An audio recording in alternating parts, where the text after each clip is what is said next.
श्री मयूरेश दत्तगुरुभ्यो नमः. नमो भगवते वासुदेव.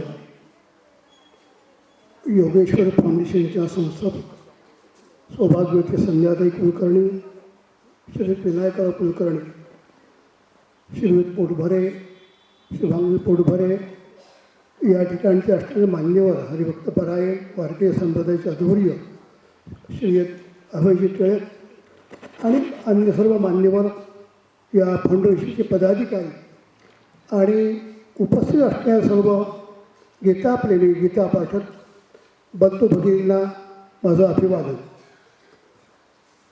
गीतेच्या पाठासाठी म्हणून एवढ्या मोठ्या प्रमाणात एकत्र येणं ही आज सध्या काळाची गरज आहे आणि त्यानिमित्ताने एक होणारा परिणाम. वास्तविक गीता भगवंताने एकालाच सांगितली. भगवान श्रीकृष्णाने अर्जुनाला सांगितलं, सर्वांना माहिती आहे. ऐकले कोणी ती? कोणी ऐकले नाही, पण एकाने ऐकली. तुम्ही भगवान मारुतराय जे ध्वजस्तंभावर होते त्यांनी ती गीता ऐकली गेली.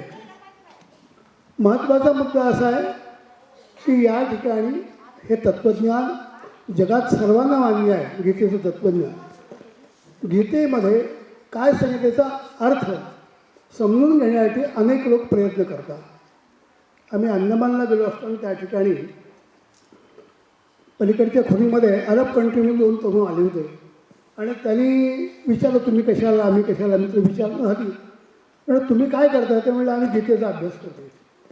लक्षात घ्या तुम्ही. आमच्या कंपनीत एक साहेब होता, तर त्याला आम्ही गीता भेट दिली रिटायर्ड झाल्यानंतर. तो स्वीडिश तिकडचा होता, स्वीडनचा होता. आणि ते दिल्यानंतर तो पहिल्यांदा म्हणला की 10 वर्षापूर्वी हे होली पुस्तक मी वाचलं. इतकं गीतेचं महात्म्य किती उदाहरण मला सांगता येतील असतो.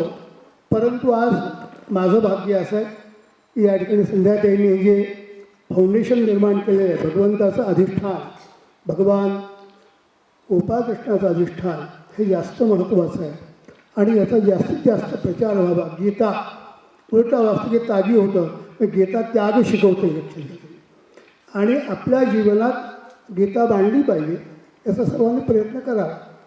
आपण अशी जे सांगितले कळले आहे, इतरांचे सांगावे, शहाणे करून सोडावे सकल जन.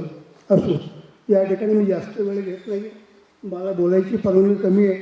परंतु आपण सगळे भाग्यवान आहात.